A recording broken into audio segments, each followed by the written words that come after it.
बिस्मिल्लाहिर्रहमानिर्रहीम, अस्सलामु अलैकुम, गुड मॉर्निंग पब्लिक, सुबह बखैर। मैं हूँ रुखमा इरफान मलिक, मेरे साथ मौजूद हैं अब्दुर्रऊफ साहब। अस्सलाम वालेकुम, उम्मीद है आप सब खैरियत से होंगे। रोमा भी फ्रेश होके आई है। हाँ बिल्कुल फ्रेश, लॉन्ग वीकेंड था ना तो वो अच्छा गुजर गया, रेस्ट करके गुजर गया।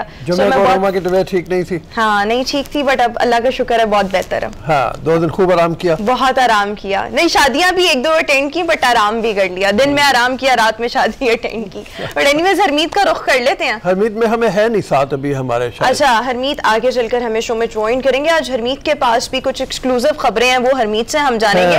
उससे पहले हम रनडाउन की तरफ चलते हैं। बिल्कुल बिल्कुल, देखते हैं रनडाउन में क्या। बिल्कुल टॉप स्टोरीज में सबसे पहले डेली डोज के साथ आगाज करेंगे। उसके बाद लाहौर दुनिया का आलूदा तरीन शहर बन चुका है और स्मॉग यहाँ पर बहुत ज्यादा है। रीजंस क्या हैं, इस पर गुफ्तगू करेंगे। फिर T20 वर्ल्ड कप, ऑस्ट्रेलिया ने फातेह का ताज अपने सर पर सजा लिया। मैच देखा आपने? मैंने मैच बिल्कुल देखा, बीच बीच में से देखा, पूरा तो नहीं देखा।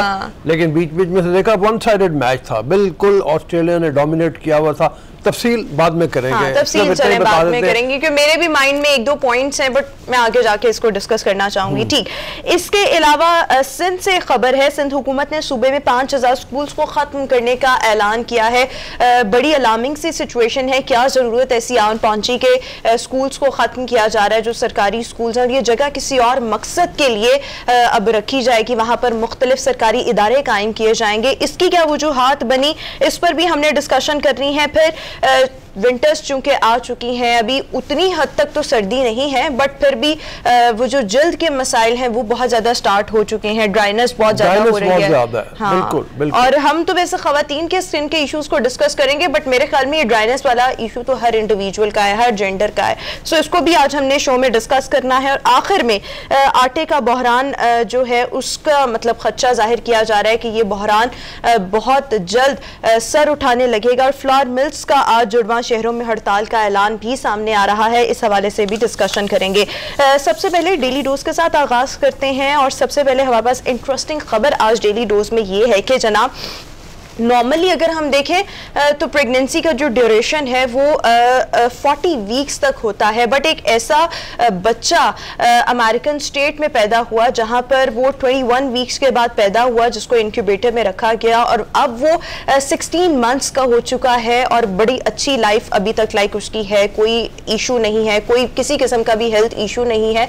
सो ये लास्ट ईयर ये वाकया पेश आया था। अब बच्चा 16 मंथ्स का हो गया, तो हमने सोचा कि ये खबर भी शेयर की जाए। Guinness book of world record में इस बच्चे का जो नाम है, उसने अपना नाम लिखवा लिया। बिल्कुल ये असल में ये हुआ कि ये जुड़वा बच्चे पैदा हुए थे किसी खातून के यहाँ।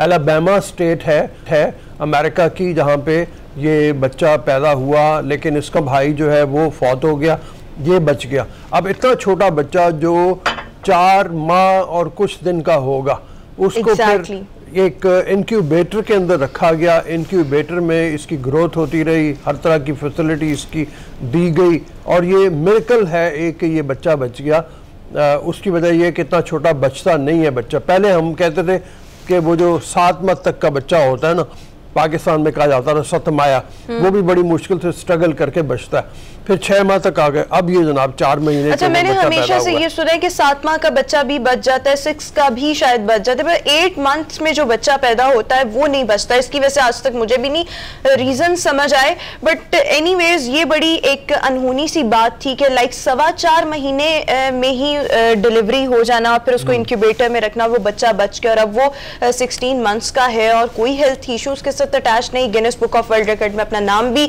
दर्ज करवा चुका है। सो ये इंटरेस्टिंग खबर थी जो हमने आपके साथ शेयर की। नेक्स्ट स्टोरी की तरफ आने से पहले हरमीत का रुख कर लेते हैं। हरमीत साहब हमें ज्वाइन कर चुके हैं। अस्सलाम वालेकुम हरमीत, कैसे हैं आप?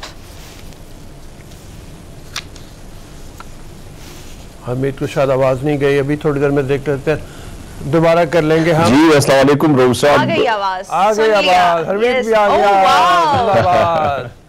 हाँ जी हरमीत, कैसे हो? मैं बिल्कुल ठीक, आप दोनों कैसे? रोम साहब और रोमा, छुट्टियां कैसी गुजरी आप दोनों की? मैं बिल्कुल ठीक हूँ, हम दोनों बिल्कुल ठीक है। आपने जैकेट पहनी हुई है, बहुत अच्छी लग रही है। You are looking very good, seriously. Thank you जी। अच्छा जी, अगली खबर पे चलते हैं। अगली खबर हम हरमी डेली डोज अपने व्यूअर्स के साथ शेयर कर रहे हैं। अगली स्टोरी की तरफ आना चाहेंगे और अगली स्टोरी हमारे पास ये है जनाब कि दुनिया में सबसे बड़ी तस्वुर की जाने वाली इंटेलिजेंस एजेंसी FBI को भी चोर पड़ गए हैं। हैकर्स ने इनके सिस्टम पर हमला किया और इनका जो ईमेल सिस्टम था उसमें एंटर हो गए और मुख्तलिफ लोगों को मुख्तलिफ पैगामात भेजे गए ऑफिशियल ईमेल एड्रेस से। और फिर जब इस मामले की इन्वेस्टिगेशन की गई तो ऑब्वियसली इसको फौरी तौर पर जो इसका हार्डवेयर था उसको फौरी तौर पर ऑफलाइन तो कर दिया गया, लेकिन जो इन्वेस्टिगेटर्स थे उनका इस हवाले से मौक़िफ़ ये सामने आ रहा है कि सिर्फ हैकर्स का मकसद इनको लाइक तंग करना था, परेशान करना था, इसके अलावा और कोई मकसद नहीं था। सो इनका भी सिस्टम देखें महफूज नहीं, यहाँ पर भी हैकर्स जो है उन्होंने हमला कर दिया। साइबर दुनिया की हरमीत सबसे बड़ी इंटेलिजेंस एजेंसी है FBI, जो इंटरनली मतलब अमेरिका के अंदर मामलात को देखती है। बाहर के मामला देखने के लिए CIA है, जाहिर है। बहरहाल FBI अमेरिका में इंटरनली इंटेलिजेंस की सबसे बड़ी एजेंसी है और दुनिया की सबसे बड़ी इंटेलिजेंस एजेंसी मानी जाती है। उसको भी हैकर्स पड़ गए। पंजाबी में कहते हैं ना, चोरां नू पै गए मोर, या उर्दू में चोरों को पड़ गए मोर, अगर हम उसको करते हैं पंजाबी वाला ज्यादा ठीक है, चोरां नू पै गए मोर, चोरां नू पै गए मोर, तो चोरों को भी पड़ जाते हैं आगे से। तो वो है कि मतलब वो भी अपने आप को महफूज नहीं रख सके, तो वो लोग बिल्कुल आप जितना भी आप सेफ तरीके से कोशिश करें, क्योंकि टेक्नोलॉजी है इसी चीज़ के, आप बहुत सारे ऐसे सॉफ्टवेयर बने हुए। फिर हम हैकर की बात करें, वो भी दिन पर दिन बड़े तेज होते जा रहे हैं। तो कोई ऐसी, आपको याद होगा कि रशिया पर भी इस तरह हुआ था, उसके बाद फिर चाइना का भी इस तरह इशू आया था। तो ये बड़ी बड़ी जो एजेंसियां हैं उन पर ये अटैक यकीनन एक रेड सिग्नल है, और मेरे ख्याल में एहतियात और भी मजीद जो एहतियाती मामला इन पर और भी ज्यादा कड़ी नजर रखनी होगी। करेंगे। आगे की खबर इतनी अच्छी नहीं है, जो है ना वो बताने जा रही है कि सर्दियों में गैस नहीं। आप ही बताए ना सर। अच्छा मैं बता देता हूँ। चलो, गर्मियों में बिजली नहीं मिलती और अब सर्दियों के मामले में यह है कि गैस नहीं मिलेगी। गैस का शेड्यूल जो आया है उसके तहत यह है कि सिर्फ अभी पूरे रेगुलर तौर पे तो शेड्यूल शायद नहीं दिया, लेकिन पता यह है जो कैबिनेट में मुख्तलिफ जगहों पे खबरें आ रही हैं उनके हवाले से, वो यह है कि सिर्फ खाना पकाने के वक्त के मुताबिक गैस आपको मिलेगी, उसके अलावा नहीं मिलेगी। अच्छा, यहाँ पर मैं एक चीज़ ऐड करना चाहूँगी। अगर मैं लास्ट विंटर्स देखूँ तो बहुत मुश्किल थी, गैस लोड शेडिंग बहुत ज़्यादा थी, और जब भी खाना खाना होता था और आप ऑन करते थे, लाइक चूल्हा जलाया जाता था, तो गैस नहीं आ रही होती थी। तो अगर ये इन्होंने माइंड में रखा है गैस कंपनी ने कि जी उस टाइम पर गैस प्रोवाइड जो खाने के औकात कार होंगे तो चले कुछ ना होने, something is better than nothing. तो इस हवाले से जो शेड्यूल जारी हुआ है, अब तक जो हमारे पास डिटेल्स आई हैं उसमें तो सुबह 5:30 बजे से सुबह 8:30 बजे के करीब तक गैस आपको मिलेगी। इसके अलावा 11:30 बजे से दोपहर 2 बजे तक का टाइम होगा, फिर शाम 4 बजे से रात 10 बजे तक आएगी। तो अगर मेरे ख्याल में इस शेड्यूल को भी फॉलो किया जाए तो ईज बहुत ज्यादा हो जाएगी। एक तो ये पता है कि भाई गैस आनी किस टाइम है, ये जो गैर एलानिया लोड शेडिंग होती है ना, वो बड़ी तंग करने वाली होती है, तो गैर एलानिया नहीं होनी चाहिए। हाँ। एलानिया पर हम कॉम्प्रोमाइज कर लेंगे। अच्छा, हरमीत अभी फिर हमारे साथ मौजूद नहीं है, कुछ मसला टेक्निकल हमारा है तो उसकी वजह से हम उसको नहीं ले पा रहे। लेकिन बहरहाल गैस की जो बात हो रही है, कोई ज़माना था जब ये सुई में गैस निकली थी, जिसकी बुनियाद के ऊपर अभी तक लोग उसको सुई गैस के नाम से याद करते हैं। हालांकि अब गैस का 47% कहते हैं सिंध से आता है हमें। सुई की गैस कब की ख़त्म हुई बहुत कम हो गई है। तो उसके अलावा जो है ये कहा जाता था कि ये 100 साल तक चलेगी, इतनी लंबी मुद्दत तक कभी शॉर्टेज नहीं होगी। फिर पता नहीं मिस मैनेजमेंट हुई है, क्या किया इन्होंने कि शॉर्टेज बहुत ज़बरदस्त तरीके पे शॉर्टेज हो गई है, और अब यह है कि ये गैस नहीं मिलेगी। अब देखो ना, खाने पकाने के औकात भी सबके एक जैसे नहीं होते, और मुख्तलिफ घरों में मुख्तलिफ औकात के मुताबिक खाना पकता है। तो पिछले साल भी वैसे तंगी बहुत ज़्यादा थी, तुमने बिल्कुल सही कहा है। मैं खुद अपने घर में LNG सिलेंडर लेने के लिए जाया करता था, गाड़ी में रख के अपने, और लंबी कतारें लगी होती थी लोगों की, उसकी भी शॉर्टेज हुई हुई है। और इसमें भी मिस मैनेजमेंट गवर्नमेंट की है कि वो जो बाहर से कंटेनर आने थे और जिनके मुताबिक गैस को LPG से कन्वर्ट करके इसमें इन्होंने लोगों तक पहुंचानी थी, उसके टेंडर नहीं खोले और पहले वक्त के ऊपर वो किया नहीं गया, और जब वक्त आया तो वो इतनी महंगी हो चुकी थी और दुनिया में वो ख़त्म हुई हुई है, दुनिया में डिमांड बहुत बढ़ गई है गैस की। तो ये बहुत मिस मैनेजमेंट का बड़ा गवर्नमेंट के लेवल के ऊपर मसला पैदा हुआ। बट अगेन मैं यहाँ पर यही कहना चाहूंगी कि जो शेड्यूल अभी तक जारी हुआ है, जो हम देख रहे हैं, चले इस शेड्यूल को भी अगर फॉलो किया जाए, होता यह है कि अगर आपको पहले से पता होना कि इस टाइम पर गैस अवेलेबल नहीं होगी तो फिर इंसान अपनी चीज़ों को उस हिसाब से मैनेज कर लेता है। जो बिल्कुल ही गैर एलानिया चीज़ होती है फिर उसमें ज़ाहिरी बात है तंगी होती है। सो अगर एक मेरे ख्याल में शेड्यूल जारी कर दिया है तो लोग फिर अपने हिसाब से चीज़ों को उसके टाइम के अकॉर्डिंग मैनेज। अगली खबर जो है ना, अगली खबर जो है ना वो हम हरमीत का इंतजार करते हैं। बिल्कुल ठीक होगा। हम ब्रेक ले लेते हैं। हाँ, ब्रेक शामिल करते हैं। ब्रेक के बाद वापस आएंगे, कुछ अहम मौज़ूआत को आपके सामने रखेंगे। Stay with us.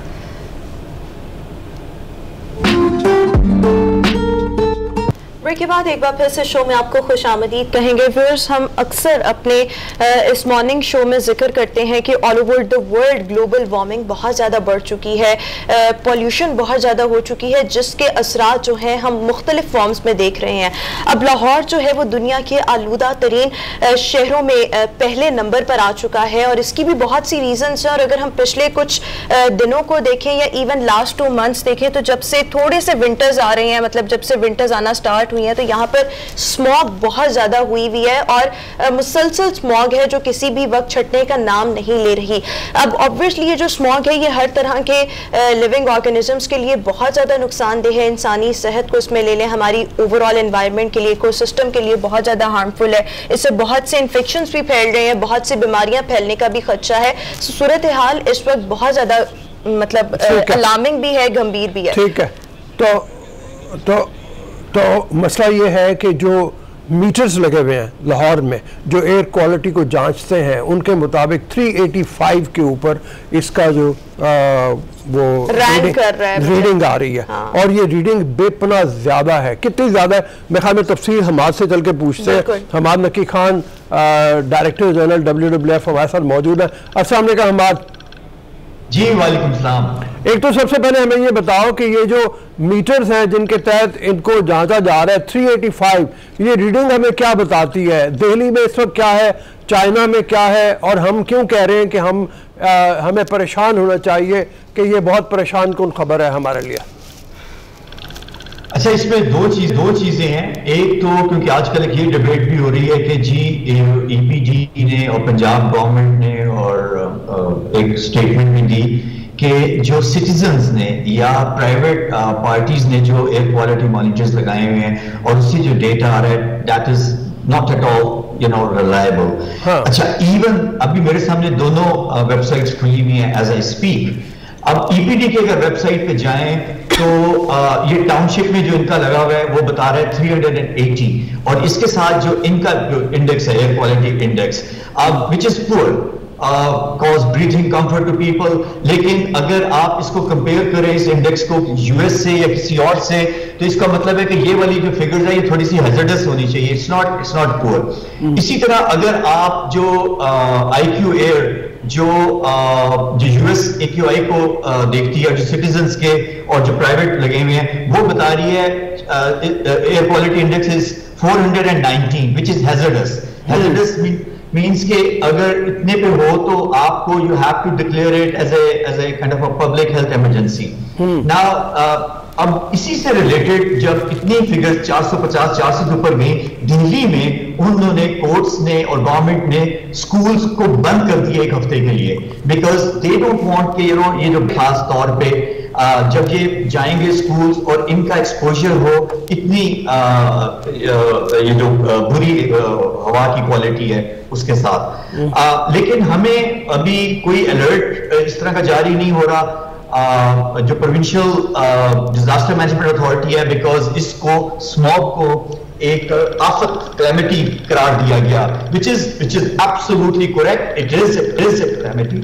लेकिन इसका मतलब है कि आपको इसके साथ आप अगर एड में ये कह रहे हैं कि लोग बाहर ना जाएं, अगर आप एड में कह रहे हैं कि घरों में आप एयर प्योरीफायर्स लगा रहे हैं, आई मीन कितने लोग हैं जो अफोर्ड कर सकेंगे? There are people who for their day to day work they have to be outside, बच्चे भी दूसरे भी।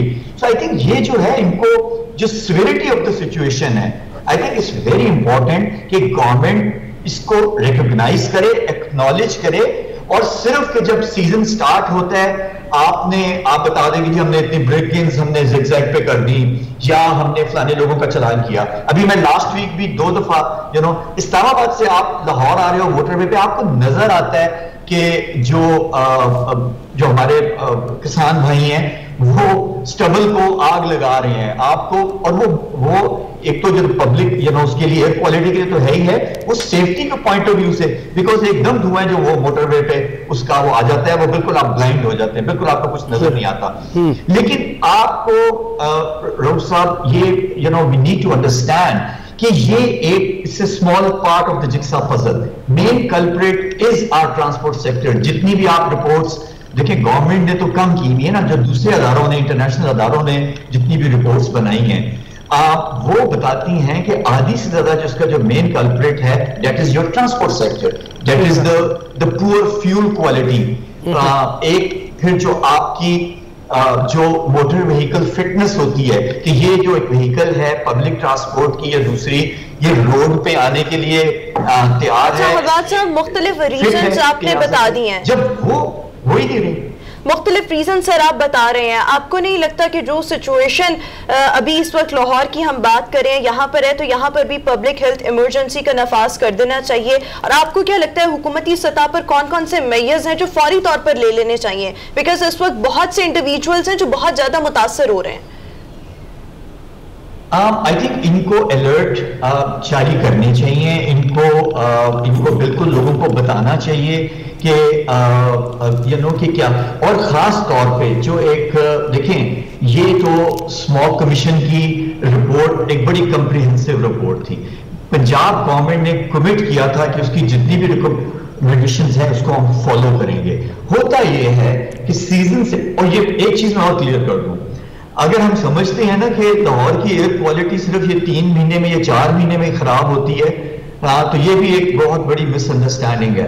Lahore air quality remains poor through out the year, ये तकरीबन अक्सर खराब ही होती है, अनलेस कभी बारिश हो जाए या आपकी जो विंड डायरेक्शन है उसको थोड़ा कर दे। लेकिन इसकी जो विजिबिलिटी है, बिकॉज टेम्परेचर ड्रॉप होता है और उसकी वजह से, और प्लस ये जो इस फैक्टर्स इसके अंदर क्रॉप बर्निंग है, जो आपकी ट्रांसपोर्ट का जो रीजन है, जो आपका इंडस्ट्री की तरफ से एमिशंस हैं, जो आपकी कई जगहों पे कम हो गया है, वेस्ट बर्निंग है कि वेस्ट को भी आपको कूड़े को इकट्ठा करके आग लगा दो, ये तो तकरीबन ऐसी चीजें ना कि जो सारा साल रहती हैं। सो इसके अंदर सिर्फ होता है कि 2 चीजें, एक तो किसान जो अपनी फसल को करते हैं गंदम की बुवाई से पहले, और दूसरा क्योंकि बारिश कम होती है, जो लाहौर की जो एक डस्ट है वो जो कई दफा बैठ जाती है, वो ज्यादा हवा में चली जाती है, उसकी वजह से ये चीजें और टेम्परेचर की ड्रॉप ऐसी चीज नुमायां हो जाती है और हमको नजर आता है कि यार लाहौर की एयर क्वालिटी खराब है। अब आपका जो सवाल था कि जी क्या, देखिए अब उसमें से कई ऐसी रिकमेंडेशंस थी जो जरा सी इमीडिएट थी और कुछ थी कि जो कुछ अरसे के लिए करनी थी। लेकिन अगर आप आपने कमिट किया हुआ है कि आप फ्यूल क्वालिटी को आप लो सल्फर फ्यूल करेंगे, आप यूरो जो स्टैंडर्ड्स हैं आप 2 से स्टार्ट करें और उसके ऑनवर्ड्स आप उसमें आगे जाएं, आप वो इंश्योर करेंगे कि वो हो, आप इंश्योर करेंगे कि जितनी भी फर्नेसेस हैं, इंडस्ट्रीज हैं, और वो दूसरा है वो जो एनवायरमेंटल क्वालिटी स्टैंडर्ड्स हैं उसको वो फॉलो करेंगे। और आपको किसी स्टेज पे जो इस किस्म की फर्नेसेस हैं कि जो बड़ा एक पुअर क्वालिटी फ्यूल यूज करते हैं अपने काम के लिए, उसको अगर आपको कुछ अरसे के लिए बंद भी, देखिए हम कोविड से बड़ी मुश्किल से अब अल्लाह का शुक्र है कि हम उसमें से निकल रहे हैं। अब एक डेंगू आ गया और लेकिन जो एयर क्वालिटी के इंपैक्ट्स हैं, ये वी नीड टू अंडरस्टैंड कि ये आप किसी भी पल्मोनोलॉजिस्ट से या जो रेस्पिरेटरी ट्रैक के जो डिजीजेस के एक्सपर्ट्स हैं, आप उनसे बात करें और उनसे कहें कि जो एक नॉर्मल आदमी का भी जो लंग्स हैं because of this poor quality, वो लगता है कि जैसे वो दिन के 50 सिगरेट पीते हैं। सो हम लोग एक्सपोज हो रहे हैं, हमारे बच्चे और हमारे बुजुर्ग हैं, वो दे आर मोस्ट वल्नरेबल। सो हमें इन चीज का एहसास करना चाहिए और इसके ऊपर हमें जो भी एक जो एक जब पब्लिक हेल्थ इमरजेंसी होती है उसके अंदर एक्शंस डिफाइन होते हैं। और एक मैं उसमें पढ़ रहा, जो हमारी जब हम हियरिंग कर रहे थे, एक कोई 1940s का एक ऑर्डिनेंस है जो पब्लिक हेल्थ, यानी वो अभी भी वैलिड है। जो हमारे कानूनदान दोस्त थे वो हमें बता रहे थे कि that ordinance is still valid, गोरों के जमाने का है। सो आप उसके अंदर आज से कोई कितने कोई 70 साल पहले भी जो बताई गई थी चीजें कि अगर ये हो जाए तो क्या करना है, वो आपके पास एक डॉक्यूमेंट है। बट आप सबको छोड़ दें, इतनी कम्प्रीहेंसिव जो काम हुआ स्मॉल कमीशन और सुप्रीम कोर्ट में सबको बताया गया, और जो फिर गवर्नमेंट के साथ शेयर हुआ, गवर्नमेंट ने उसको कहा, कमिट किया कि अडॉप्ट करेंगे। आप उसकी रिकमेंडेशंस को तो आप करें, उसको आप लोगों को बताएं तो सही कि इसकी 10 में से हमने एक के अगेंस्ट ये किया है, सेकंड के अगेंस्ट ये किया है। आप कहते हैं कि हमने ब्रिक लेन्स को बदल दिया, आपने वो डेटा शो किया कि जो ज़िगज़ैग टेक्नोलॉजी की जो एमिशंस हैं और एक दूसरे की अब कितना फर्क है, और उसकी वजह से एम्बिएंट एयर क्वालिटी में कितना फर्क आ रहा है। आई थिंक ये चीजें बहुत जरूरी हैं। अच्छा हमाद, ये बताइए कि आपने जिक्र किया पेट्रोल का, कि पेट्रोल हमारा जो है वो बहुत लो क्वालिटी का है जो इस्तेमाल किया जाता है। अब यहाँ पे देखा जाए तो एक बड़ी मुश्किल है, अगर हाई क्वालिटी का, बेहतर क्वालिटी का पेट्रोल मंगवाया जाए या इस्तेमाल किया जाए, वो महंगा बहुत ज़्यादा है, उसको पब्लिक अफोर्ड नहीं कर पाती, तो हल क्या निकाला जाए? मतलब ये एक तरफ ये ख़तरा है, जान को ख़तरा बना हुआ है, हर इंसान एक ख़तरे का शिकार हुआ हुआ है कि जो आपने बताया ट्रांसपोर्ट मेन फैक्टर है, तो कोई हल है दरमियान का ऐसा जो आप सजेस्ट करें? देखिए, जो ये आपको जब गवर्नमेंट कई चीजों को सब्सिडी देती है, आप देखते हैं कि आप in the larger interest of public आप कई डिसीजंस लेते हैं, आपने किस सेक्टर को थोड़ा सब्सिडाइज करना है।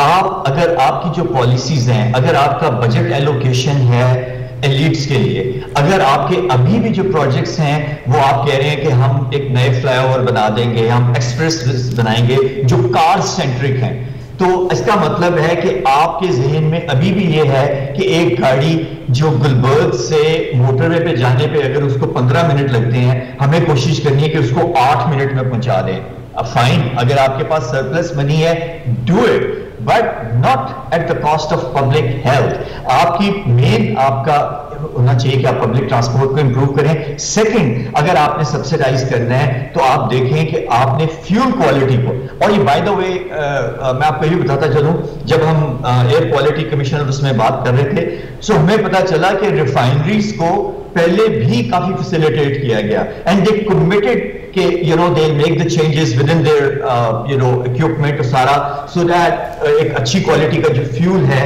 वो पाकिस्तानियों को अवेलेबल हो सके। बट किसने उसको मॉनिटर किया कि वो जो उनकी कमिटमेंट्स थी रिफाइनरीज की वो हैं कि नहीं है? आपका जो डीजल है उसमें जो सल्फर कंटेंट उन्होंने कहा था कि हम करेंगे। सो आप देखिए, ये वो चीजें हैं कि जहां पे आपको रिसोर्स एलोकेशन भी करनी है। This has to be your priority, not the projects which are for a small segment of society.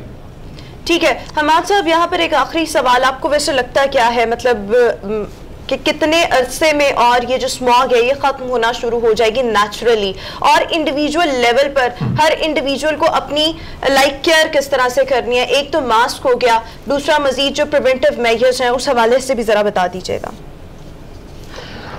देखिए ये हम कोई वाहिद मुल्क नहीं है जो इसको फेस कर रहे हैं।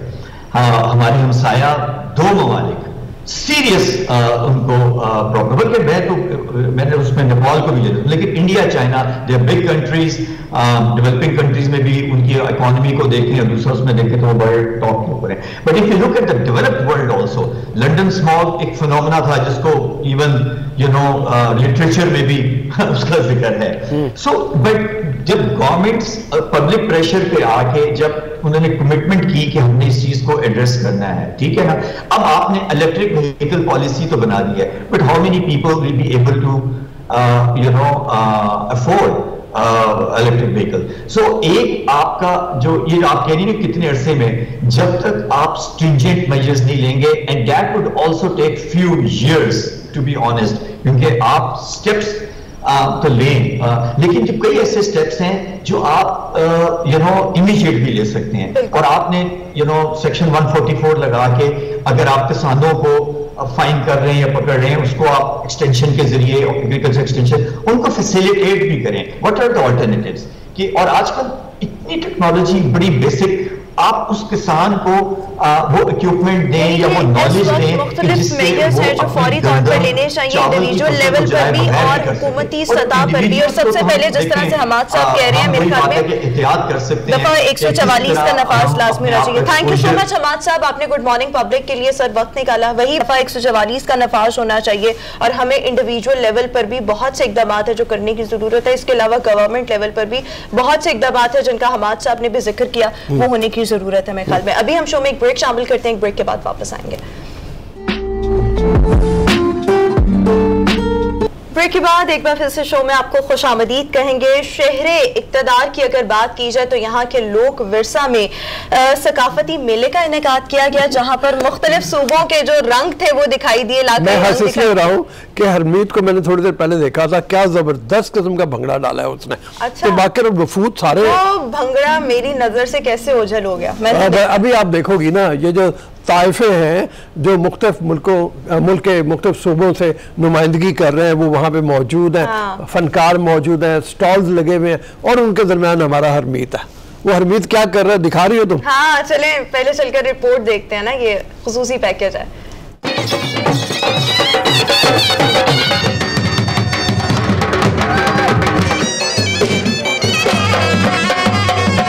अस्सलामुअलैकुम, सत श्री अकाल, नमस्कार, आदाब, गुड मॉर्निंग पब्लिक। और आज मेला वेखण आईया, हाँ कुड़ियां नहीं मुंडे भी आए ने, और सिर्फ लाहौर से नहीं बल्कि मुल्क भर से। और आज हम आपको दिखाने जा रहे हैं पाकिस्तान का हर सूबे का वो कल्चर, वहां के रीत, वहां के खाने, एक छत तले नीचे। तो भैया आज चलते हैं लोक विरसा।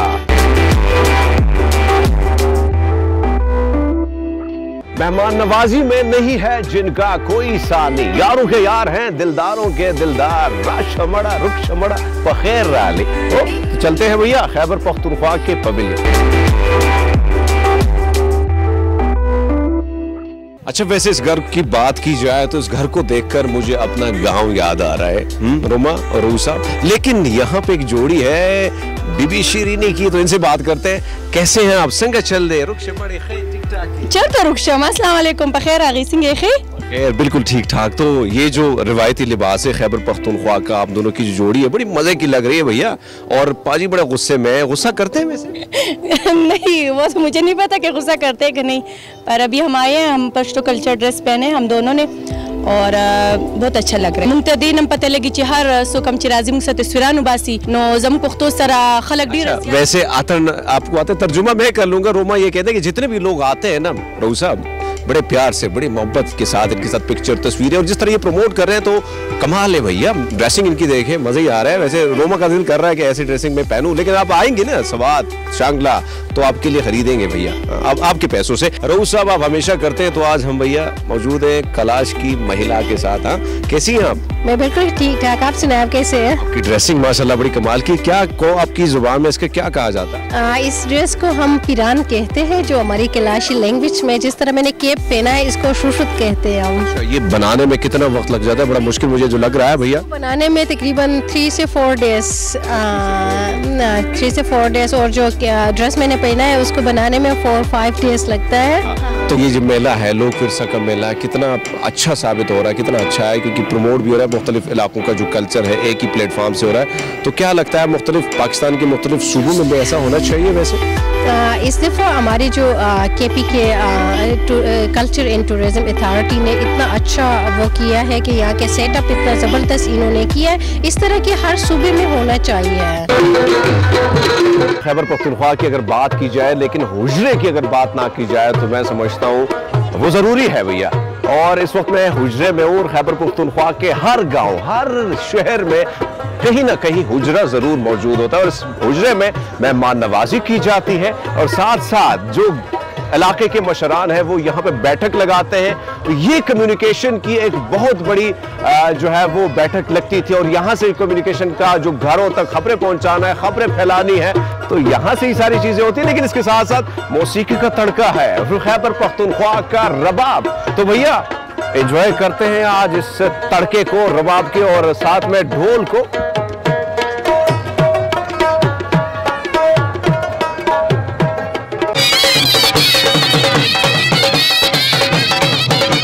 भले करे आया, हजारों सालों पुरानी ये सरजमीन सिंध और इसकी तहजीब और शाह अब्दुल लतीफ भटाई की सरजमीन। तो हम पहुंचे हैं सिंध पवेलियन। तो भैया वेलकम के लिए खड़े हैं और खड़काओ भाई।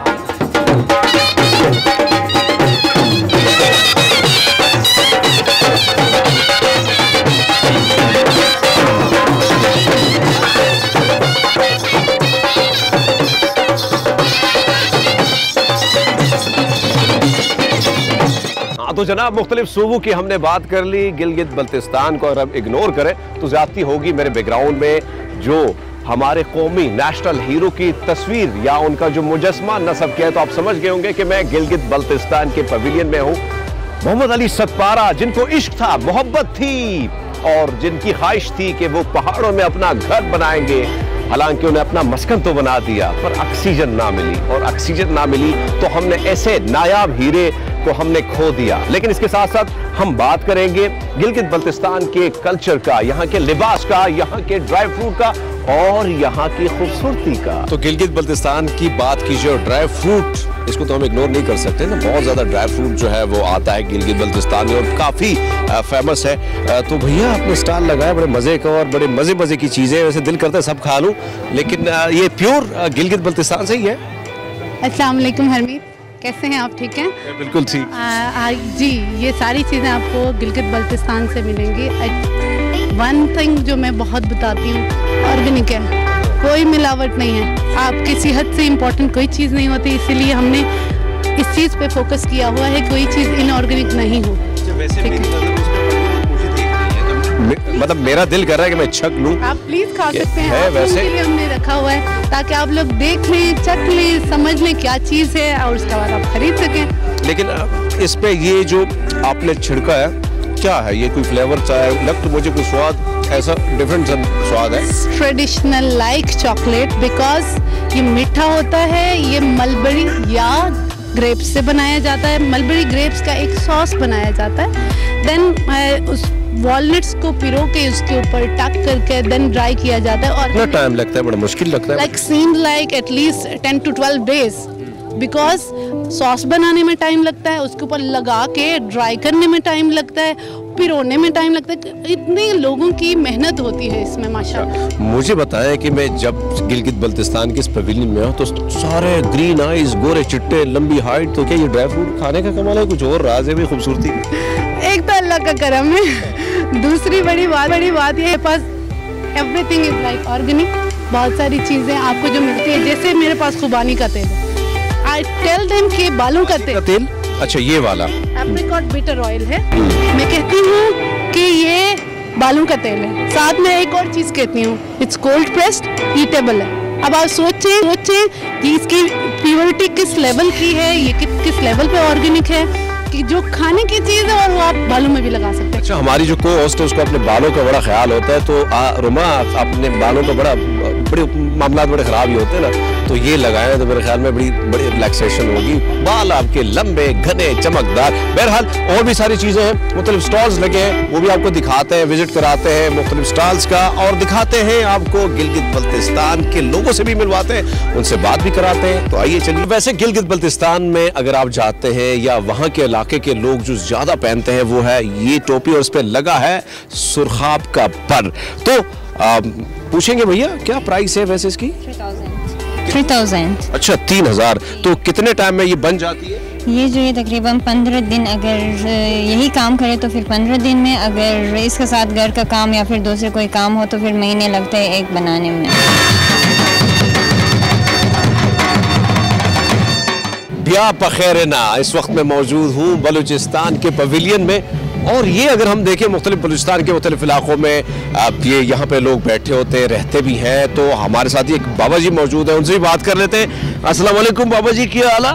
खुश खैरियत है, ठीक ठाक खुश खैरियत है। अच्छा, ये जो लगा हुआ है, ये वैसे बलूचिस्तान में हम जब गाड़ियों में ट्रांसपोर्ट मुख्तलिफ गाड़ियों में जब गुजरते हैं तो देखते रहते हैं, इसको क्या कहते हैं? बलूची में इसको कहते हैं कड़ी। अच्छा, बलूची में इसको कड़ी कहा जाता है। आप बलूचिस्तान में कौन सी जगह से हैं? ये बलूचिस्तान से डेरा बुगटी। अच्छा, डेरा बुगटी से आए हैं। तो कितने दिन हो गए आपको? ये 7 दिन। बलूचिस्तान के इस पवेलियन में रंगारंग किस्म के जो इनका जो रिवायती लिबास है वो उसके स्टॉल्स लगे हैं। जगह जगह हम देखें तो चप्पल है, रिवायती चप्पल है, और ख़ासकर जो मौसीकी है बलूचिस्तान की उसी हवाले से भी उसका जो तड़का है वो भी हमें यहाँ पे देखने को मिल रहा है। तो बहरहाल जो लिबास है ख़वातीन का, ये अक्सर मुझे याद है कि जो मुख्तलिफ गाँव हैं देहाती इलाकों में, इसका छतों पे ये बिल्कुल उसको लटकाया हुआ आता है और इसकी सजावट जो है मुख्तलिफ तरीके से की जाती है। बहरहाल जो लिबास है रिवायती, उस हवाले से बात करेंगे।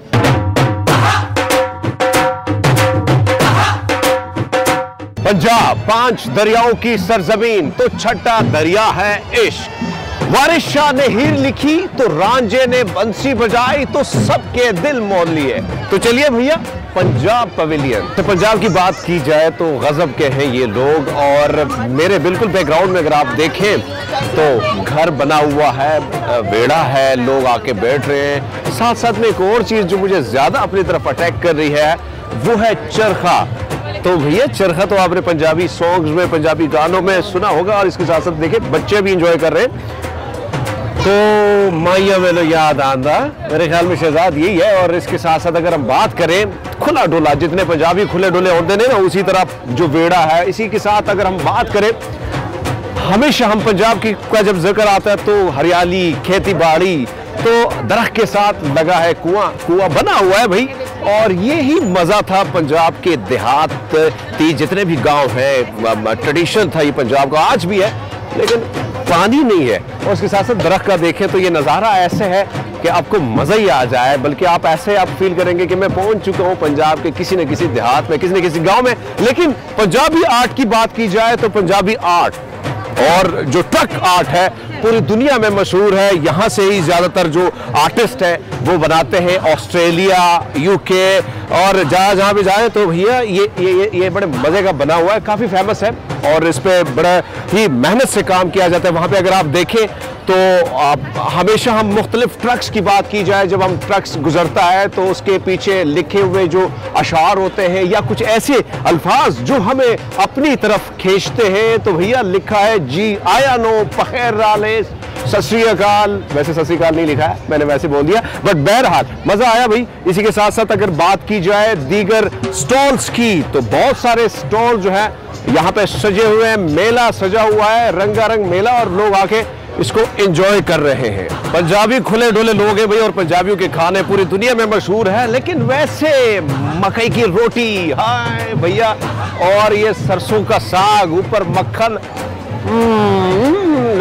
लस्सी ले रही है, पर इनसे लस्सी हमने ले लिया और स्वाद आ गया भाई। लस्सी का गिलास, मुझे लगता है रोमा और रोसा मुंह में पानी आ रहा है। लेकिन बहरहाल पंजाब की बात की जाए तो मजा ही आ जाता है, स्वाद आ जाता है। यहाँ का अपना एक कल्चर है, अपनी एक डाइवर्सिटी है, बड़ी खूबसूरती है। सो एंजॉय कीजिए आज का मेला लोक विरसा का, और हम भी एंजॉय कर रहे हैं। तो जनाब रंगारंग इस सजे मेले का आज आखिरी रोज है, और इस मेले की अगर हम बात करें तो गैर मुल्की और मुल्की लोगों ने इसको खूब एंजॉय किया। मुख्तलिफ सूबों का कल्चर, वहाँ के रिवायती लिबास और खाने पीने के साथ मौसीकी का तड़का हमने भी एंजॉय किया और लोगों ने भी। तो भैया आप भी एंजॉय करें।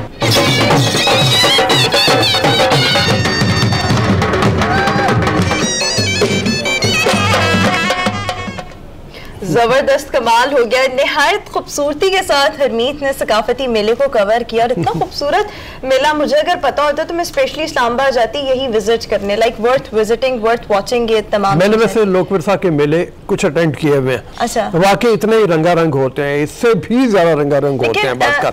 हरमीत ने जो अंदाज में जिसमें पेश किया वो बड़ा दिल मोह लेने वाला। हाँ, लेकिन मैं हरमीत से नाराज हूँ। कपड़ों की जब बात आई, वो केपीके का ड्रेस तो कहता है लेकर देंगे, लेकिन आपके पैसों का। चलें वो तो ठीक है। तो जीबी का इतना जबरदस्त हेयर ऑयल था, बंदा कहता है को एंकर के लिए ले ही जाऊं एक चीज, क्या हो जाता अगर ये मेरे लिए कुछ ले आता। बट एनीवेज ये गिला मैं हरमीत से पर्सनल कॉल पर अभी करती हूँ।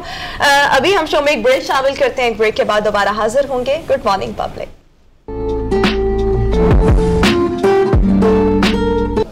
ब्रेक के बाद एक बार फिर से शो में आपको खुशामदीद कहेंगे। व्यूअर्स, ये बात हम सब जानते हैं कि तालीम किसी भी मुआशरे की तरक्की और खुशहाली की ज़ामिन समझी जाती है। वहाँ के जो नौजवान हैं उनके अच्छे मुस्तकबिल की ज़मानत समझा जाता है अच्छी तालीम को। पूरी दुनिया में तालीम के लिए बहुत काम हो रहा है। इवन पाकिस्तान के भी कुछ सूबे ऐसे हैं जहाँ पर तालीम के लिए हम अपनी बसात में रहते हुए, हुकूमत अपनी बसात में रहते हुए कोई ना कोई इकदाम कर रही है ताकि तालीम का फ़रोग जो है वो मुमकिन बनाया जा सके। बट ऐसे में सिंध की सूबाई हुकूमत की जानिब से एक इकदाम सामने आ रहा है जो कि बहुत ज़्यादा अलार्मिंग सिचुएशन है, बहुत ज़्यादा अनफॉर्चुनेट सिचुएशन है कि सिंध में एक नहीं दो नहीं पूरे 5000 सरकारी स्कूल्स को ख़त्म किया जा रहा है और इन स्कूल्स की जो अराजी है वो मुख्तलिफ सरकारी महकमों के सपोर्ट की जाएगी और इस बात के लिए ये उज़र पेश किया जा रहा है कि जो ऑलरेडी स्कूल्स हैं वहां पर सहूलियात बढ़ाई जाएंगी और जो ऐसे स्कूल्स हैं उनको ख़त्म किया जाएगा ताकि ये जो जगह है वो दूसरे सरकारी महकमों के इस्तेमाल में लाई जा सके। अब इसकी मुख्तलिफ वजूहात जो हैं वो हुकूमत की जानिब से, सिंध हुकूमत की जानिब से मंजर आम पर आ रही है, बट मुख्तलिफ लोगों में इस हवाले से बहुत ज़्यादा इबाहम पाया जा रहा है। सो इस वक्त सिंध असेंबली में अपोजिशन लीडर और पाकिस्तान तहरीके इंसाफ के रहनुमा हलीम आदिल शेख साहब हमें शो में ज्वाइन करें। हलीम साहब, बहुत शुक्रिया आपके वक्त का। सर फरमाइएगा, सबसे पहले सिंध हुकूमत के इस इकदाम पर आप क्या कहना चाहेंगे, आप कैसे देखते हैं इस इकदाम को? देखिए, एक तो मैं ये आपकी जरा करेक्शन कर दूं और इन्होंने ये घुमा के बात की है। इन्होंने फैसला किया है, सिंध हुकूमत ने कैबिनेट में फैसला किया है जिसका असेंबली में इनके वजीर साहब ने इजहार भी किया कि हम सिंध में 10,000 स्कूल बंद करेंगे।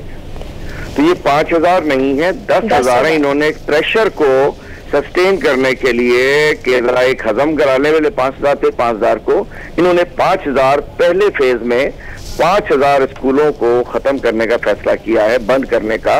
जबकि इनिशियल असेंबली की तकरीर में मिनिस्टर सरदार शाह साहब कह चुके हैं कि 10,000 स्कूल हमने बंद करने हैं। अब मैं आता हूँ कि सूरत हाल ये कि इस वक्त सिंध के 69 लाख 6.9 मिलियन बच्चे स्कूलों से बाहर हैं और उनके तालीम नहीं मिल रही है। सिंध का मयारे तालीम आप लोग देख चुके हैं कि पिछले दिनों टीचर्स के लिए जब टेस्ट हुए जहां तो 95% टीचर्स के इम्तिहान जो वो फेल हो गए और उसके बाद इन्होंने कैटेगरी डाउन की गई, नहीं जी कम नंबर वालों को भी टीचर बना दो ताकि हमारी नस्लें तबाह बर्बाद हो जाएं। अब इसका तीसरा एंगल ये है कि कोई पूछे इनसे कि अच्छा, एक तरफ ये 10,000 स्कूल बंद कर रहे हैं, दूसरी जानिब डेस्कें खरीदी जा रही हैं 16 लाख, जिसके अंदर जो 29,000 में डेस्क परचेज की जा रही है, जो 5,500 की डेस्क है। स्कूल बंद हो रहे हैं, डेस्कें परचेज हो रही हैं। अब आता है कि ये कोई इनसे पूछे कि पिछले 14 साल में ये स्कूल बहुत सारे बने हैं कि ये स्कूल सिर्फ इसलिए बनाए गए क्योंकि इसमें कमीशन ली गई, इसके ठेके हुए, सारा कुछ हुआ और उसके अंदर और बहुत सारे आपने देखा होगा। एक भैंसों का स्कूल मैंने विजिट किया के बताया था कि दादू में बहुत बड़ा स्कूल था, एक बच्चियों का स्कूल था, बहुत बड़ा स्कूल, उसके अंदर भैंसें बाकायदा पल रही थी, बाड़े बने हुए थे, क्लासरूम्स में बाड़े थे। अब इनकी ये जो स्कूल वो है ये ऑलरेडी वडेरों की उताकों में कन्वर्ट हो चुके हैं।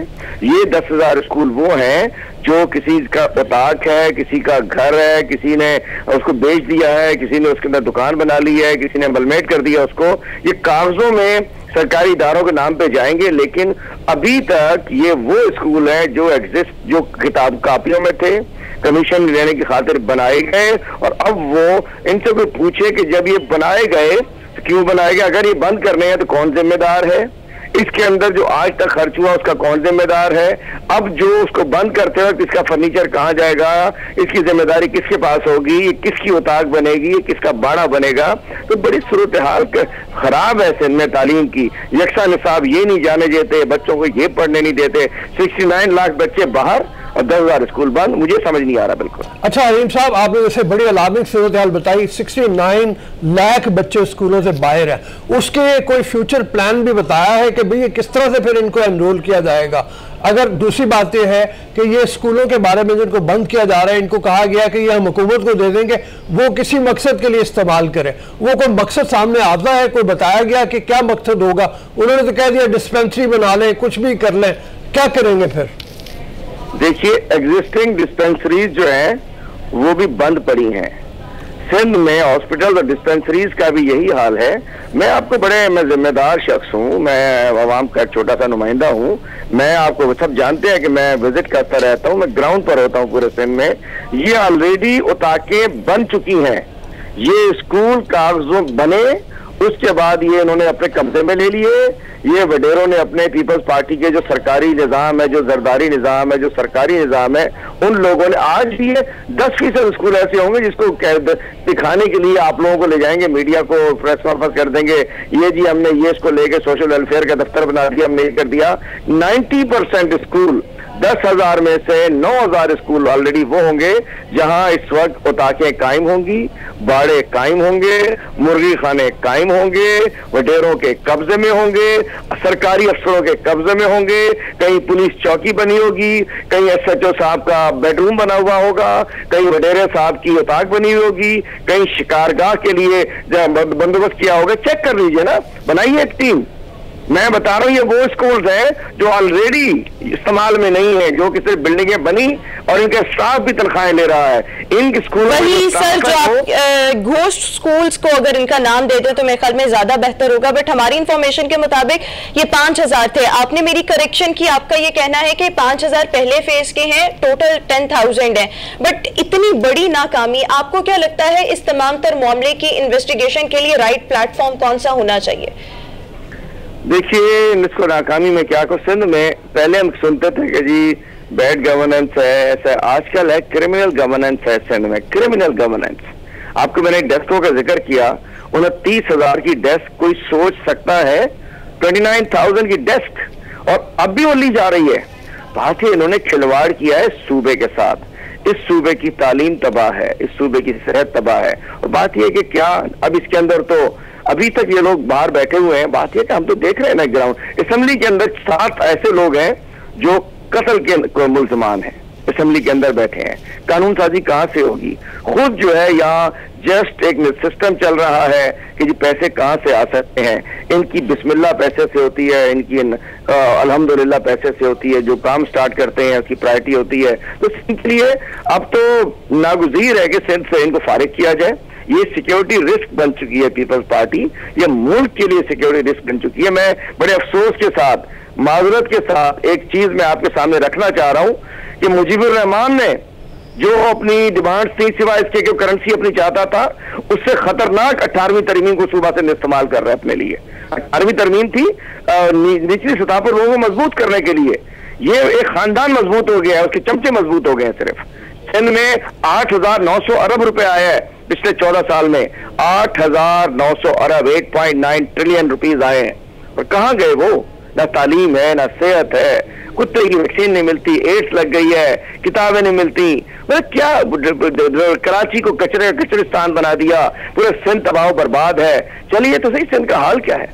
ये लोग अच्छा हलीम साहब ये बताइए कि आप लोगों ने जो तालीम की ये सूरत हाल है स्कूलों की, इसको आप लोगों ने असेंबली में उठाया, चूंकि बेहतरीन प्लेटफॉर्म तो ये है कि असेंबली में इसको जवाब दिया जाए, तो असेंबली में उठाया आप लोगों ने ये नुक्ता, और कि ऑपोजिशन इसको नहीं होने देगी या उठाएगी इस मसले को? एक जाके अभी शो के खत्म होने के बाद गूगल पे या यूट्यूब पे एक सर्च कर लीजिएगा, आपको पता चल जाएगा। असेंबली में हमने जंग की है, आपको पता है, इसी जंग लड़ते लड़ते मैं 2 महीने जेल होकर आ चुका हूं, मुझ पर कातलाना हमले हो चुके हैं। असेंबली में हमने बाज़ाब्ता बाकायदा इसको रेज किया है, लेकिन जिसकी लाठी उसकी भैंस।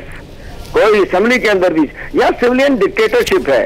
सिंध में पब्लिक अकाउंट्स कमेटी में कोई अपोजिशन के मेंबर नहीं है, सिंध में कोई स्टैंडिंग कमेटी में किसी अपोजिशन के मेंबर नहीं है, सिंध में चेयरमैन तो छोड़िए, पब्लिक अकाउंट्स कमेटी में फरियाल तालपुर और शर्जील मेमन जैसे बैठे हुए हैं, स्टैंडिंग कमेटी में आप ही बैठे हुए हैं सब।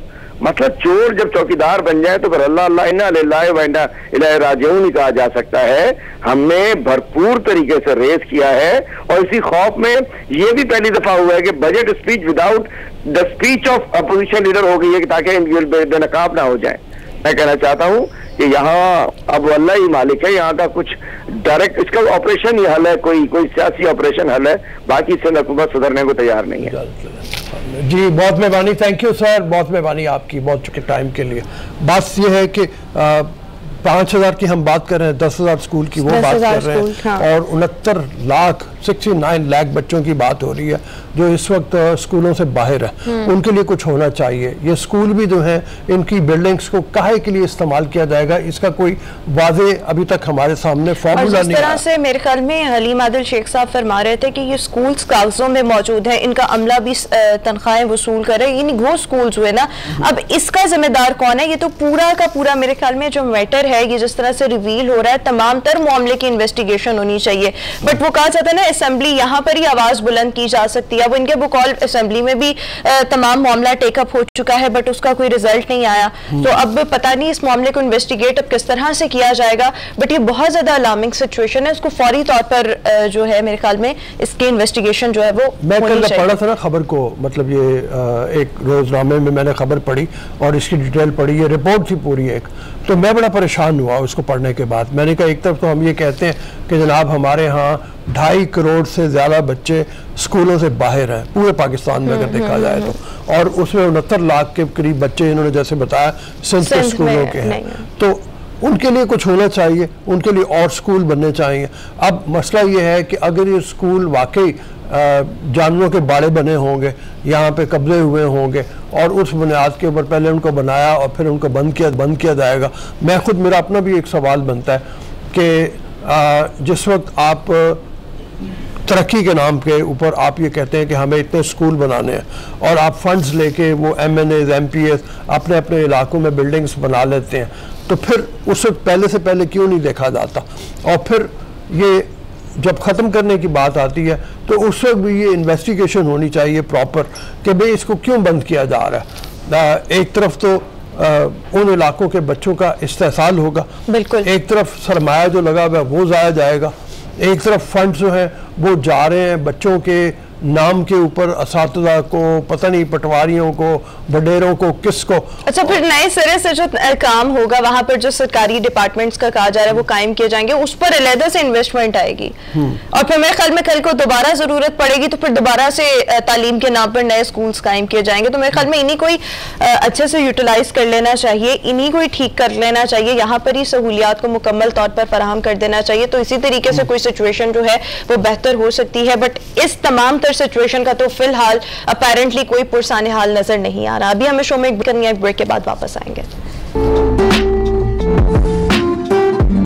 ब्रेक के बाद एक बार फिर से शो में आपको खुशामदीद कहेंगे। विंटर्स आ चुकी है और विंटर में जो मोस्ट कॉमन स्किन इश्यूज होते हैं उनमें सबसे पहले ड्राइनेस होती है और ड्राइनेस जो है मेरे ख्याल में मोर और लेस हर इंडिविजुअल का ही मसला होती है, जिसके लिए ये रिकमेंड किया जाता है कि अच्छे मॉइस्चराइजर का इस्तेमाल करें और साबुन जो है, जो नॉर्मल साबुन होता है जो स्किन के लिए खास तौर पर डिज़ाइन नहीं किया गया होता, उससे इज्तनाब किया जाए। बट फिर भी हम देखते हैं कि तमाम जो प्रिकॉशंस हैं, तमाम चीज़ें उनको यूटिलाइज करने के बावजूद हमारी जो स्किन है वो अक्सर ड्राई रहती है और अगर इसको प्रॉपरली ट्रीट ना करवाया जाए तो अल्टीमेटली किसी बड़े इशू में भी कन्वर्ट हो जाती है। So skin issues most common हमें क्या होते हैं विंटर्स में, इस पर आज हम गुफ्तगू करेंगे और ऑब्वियसली पर स्किन को बेहतर किस अंदाज में रखना है इसका सोल्यूशन भी जानेंगे। Skin specialist doctor Aamna Jawad हमें शो में ज्वाइन कर रही हैं। Aamna, thank you so much, welcome to Good Morning Public. Aamna, ये क्या रीज़न है कि समझ में देखें तो स्किन बहुत ज्यादा ऑयली और विंटर्स में देखें तो उतनी ड्राई हो जाती है? तो ये क्या, पहले तो यहाँ से स्टार्ट कर लेना कि क्या वजह क्या है?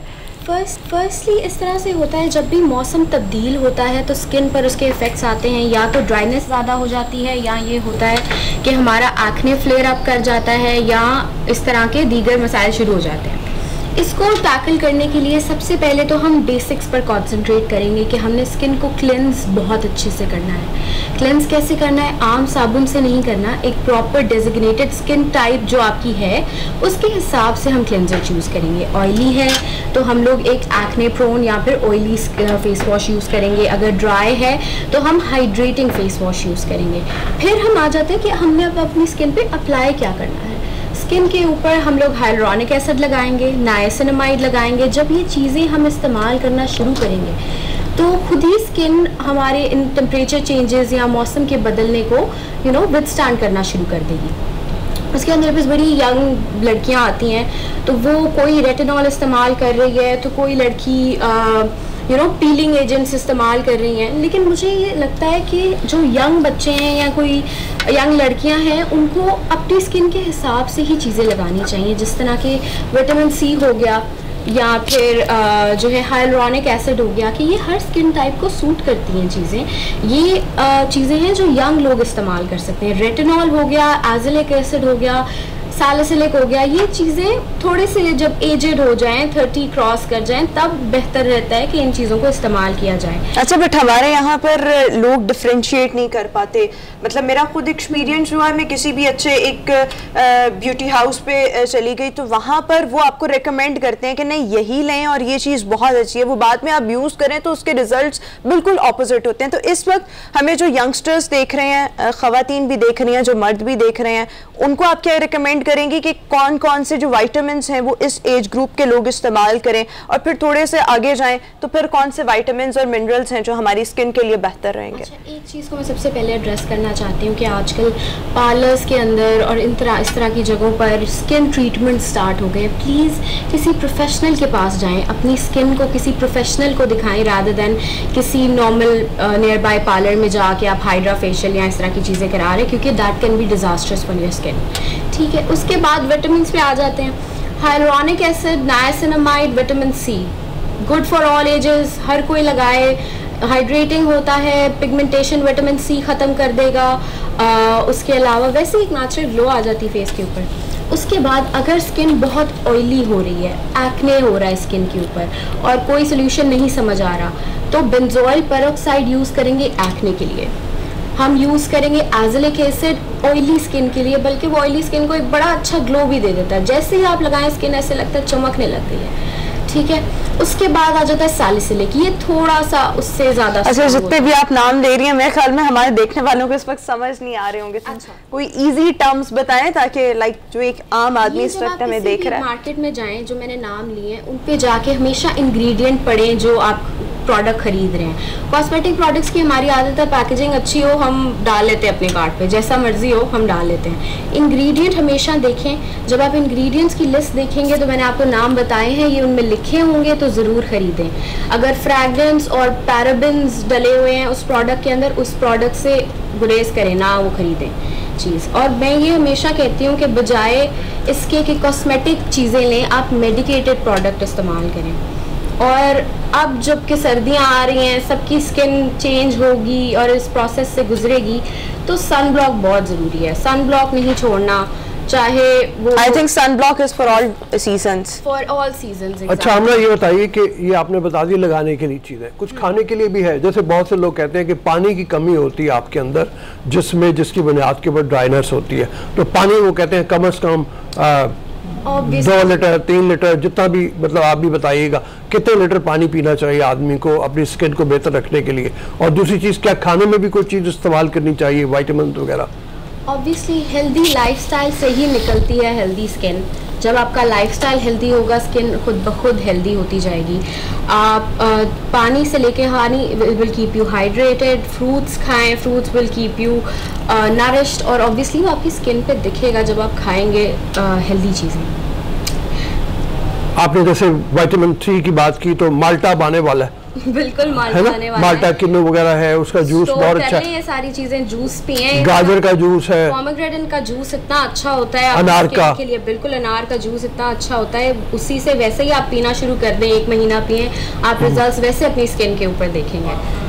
अच्छा, एक तो हो गया आपने बता दिया फूड में फ्रूट्स वगैरह इस्तेमाल करें, जूसेस वगैरह हो गए, पानी का बहुत ज़्यादा इस्तेमाल करें, बाकी कुछ चीज़ें आपने भी बता दी। बट मैं हमेशा जो भी हमारे पास स्किन स्पेशलिस्ट या कोई डर्माटोलॉजिस्ट है, तो मेरा सवाल ये होता है ईजी टू डू चीज़ें बताएं जो आम आदमी फौरी तौर पर लाइक कर सके। अपनी स्किन का आजकल ख्याल कैसे रखना है? कोई एक अच्छा मॉइस्चराइजर, नाम मत लीजिएगा, विटामिन और मिनरल्स बता दें उसके लिए कि वो कौन सा इस्तेमाल करें, प्लस सोप इस्तेमाल किया जाए या फेस वॉश। अच्छा, इसमें भी 2 तरह की कंफ्यूजन है कि मतलब कहा जाता है कि सोप, ब्यूटी सोप इस्तेमाल नहीं करना चाहिए क्योंकि वो बहुत ज़्यादा ड्राइनेस कर देता है। इसी तरह ऐसे फेस वॉश जो बहुत ज़्यादा ड्राइनेस करते हैं उनको सीबम ऑयल जो बेसिकली स्किन से ख़त्म करते हैं वो नहीं इस्तेमाल। सो इस तरह के बेसिक चीज़ें बता दें जो हर कोई अप्लाई कर सके। ऑयली स्किन वाले होते हैं वो सोचते हैं हम जितना स्किन को रगड़ेंगे ना उतना ऑयल कम होगा, ऐसा नहीं है। आपने अपनी स्किन को जेंटली ही ट्रीट करना है, फेस सोप्स के तो मैं बिल्कुल खिलाफ हूँ। आपने फेस वॉशेस यूज़ करने हैं जो कि डेजिग्नेटेड हो, स्क्रब्स ना हो उनके अंदर, पहली चीज़। दूसरी चीज़, अगर हम मॉइस्चराइजर्स यूज़ कर रहे हैं तो आजकल बड़ी अच्छी मेडिकेटेड ग्लूटाथियोन और विटामिन सी वाले मॉइस्चराइज़र आए हुए हैं और उनके अंदर अर्ब्यूटिन होता है। ये 3 चीज़ें जिस मॉइस्चराइज़र के अंदर होंगी वो आपकी डे टू डे बेसिस पे आपकी स्किन को बहुत बेहतर करता जाएगा।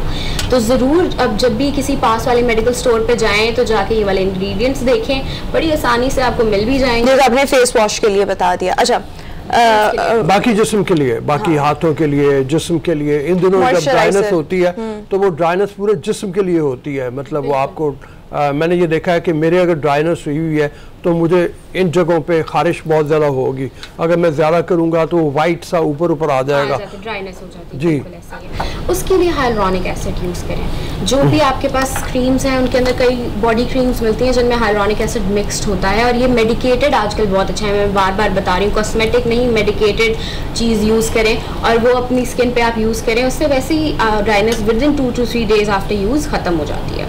अच्छा, मैंने बहुत से लोगों को देखा है, इवन अपनी फैमिली में भी बहुत से लोगों को देखा, जब ड्राइनेस बहुत ज़्यादा हो जाती है वो कोकोनट ऑयल इस्तेमाल करना शुरू कर देते हैं, स्पेशली अपने आर्म्स पर, पाँव पर। तो ये अच्छा है, हम देखने वालों को रेकमेंड कर सकते हैं ये?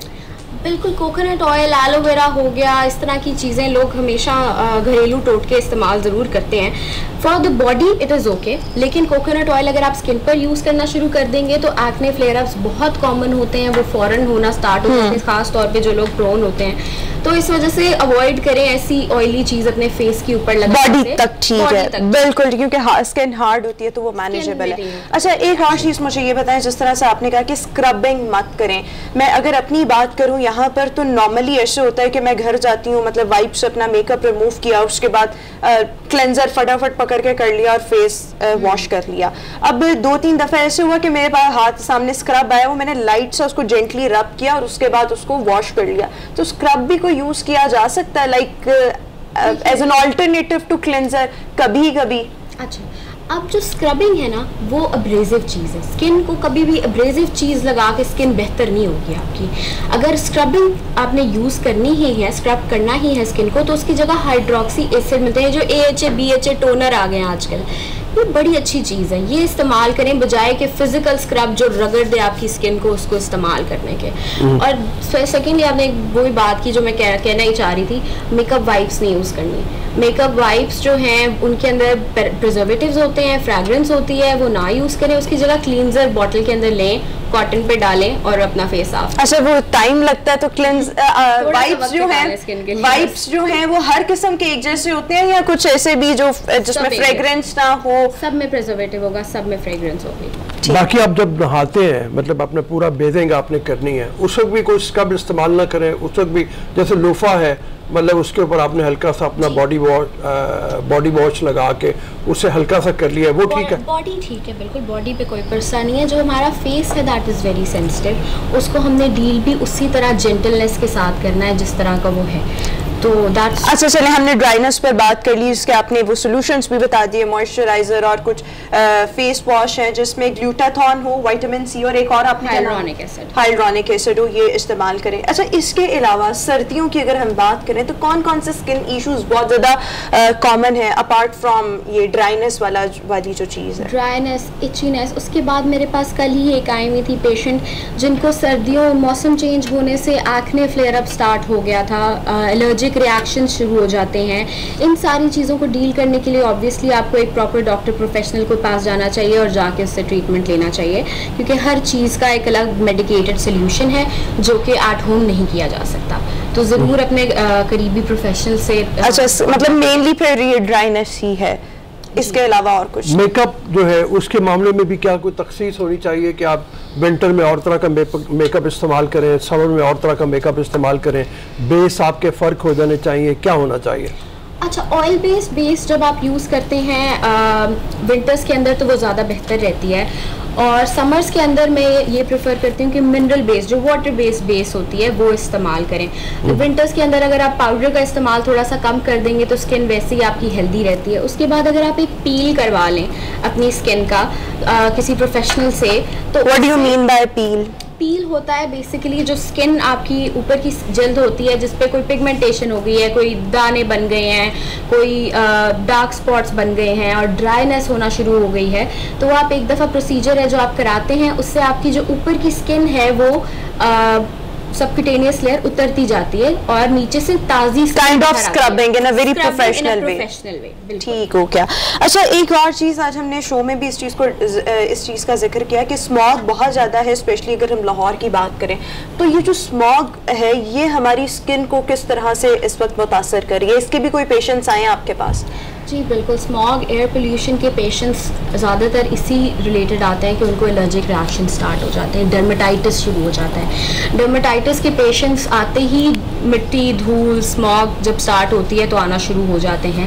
इसका ट्रीटमेंट ऑब्वियसली एक प्रोफेशनल ही करेंगे, लेकिन वैसे मैं आपको बताती हूँ कि कॉर्टिकोस्टेरॉइड क्रीम्स मिलती हैं मार्केट में, वो आप लगाना शुरू करें, ऑब्वियसली किसी प्रोफेशनल की निगरानी में ही, लेकिन लगाना शुरू करें तो उससे बहुत बेहतरी आ जाती है। विद इन 2 to 3 डेज आपका डर्मेटाइटिस बिल्कुल कंट्रोल हो जाता है। अच्छा, और जिस तरह से ड्राइनेस की हम बात कर रहे थे, अगर ड्राइनेस को इजी लें, अगर है तो ठीक मॉइस्चराइजर लगा दिया ठीक है, अगर इसको प्रॉपरली लुक आफ्टर ना किया जाए, ना ट्रीट किया जाए तो ये अल्टीमेटली किसी बड़ी चीज़ में तब्दील हो सकती है। स्किन ड्राइनेस जो है for girls it is very important कि पैचीनेस होने लग जाती है। जब ड्राइनेस होती है तो स्किन की कंडीशन आहिस्ता आहिस्ता इतनी डल हो जाती है कि वो मेकअप करने से भी वेकेंड एक अच्छी लुक नहीं आती। तो बिल्कुल पहले ही जब ड्राइनेस स्टार्ट हो उसको एड्रेस करें, एक अच्छा मॉइस्चराइजर खरीदें और सनब्लॉक बहुत ज़रूरी है। सनब्लॉक के ऊपर आपने बहुत ज़्यादा जोर दिया है, मतलब इसकी इंपॉर्टेंस क्यों? विंटर में तो इतना सूरज नहीं निकलता। मैं तो अपने पेशेंट से कहती हूँ घर भी बैठे हैं तो सनब्लॉक लगाएं। अच्छा, ये कुछ अर्सा पहले तक इस चीज़ का बिल्कुल भी उतना रुझान नहीं था, बट अब मैं देखती हूँ किसी भी आप डर्मेटोलॉजिस्ट से मिलें, स्किन स्पेशलिस्ट से मिलें, या अगर आपने कोई अपना स्किन ट्रीटमेंट करवाया तो उसके लिए वो कहते हैं 24/7 आपने ये सनब्लॉक लाजमी इस्तेमाल करना है, सर्दियाँ हों या गर्मियाँ, बिकॉज इससे आपके जो पोर्स हैं वो बिल्कुल बंद हो जाते हैं, फिर ऊपर आपके कुछ भी जाता रहे वो स्किन की ऊपर की लेयर पे ही रहेगा। बिल्कुल, तो ये मेरे ख्याल में। अच्छा, सनब्लॉक में भी मुख्तलिफ चीज़ें हैं, लाइक मुझे कुछ ऐसे सनब्लॉक सूट नहीं करते जिनमें ऑयलीनेस बहुत ज़्यादा हो, किस किस्म के सनब्लॉक का इस्तेमाल किया जाए?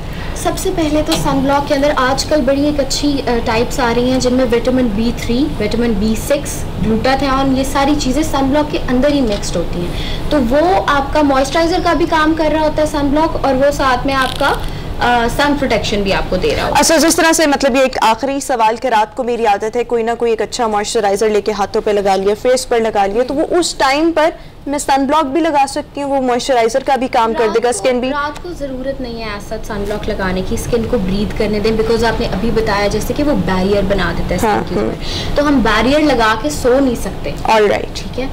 उसके अलावा मेरे ख्याल में पूरा दिन इसको इस्तेमाल करें ताकि आपकी जो स्किन है सही रहे। बिल्कुल ठीक, थैंक यू सो मच आमना, बहुत अच्छे से आपने बताया, बहुत अच्छा बोलती हैं। इसी के साथ ही हमारा आज का शो अपने इख्तिताम को पहुंचा। आपसे मुलाकात होगी कल, अपना बहुत सा ख्याल रखिएगा, हमें दीजिए इजाजत, अल्लाह हाफिज।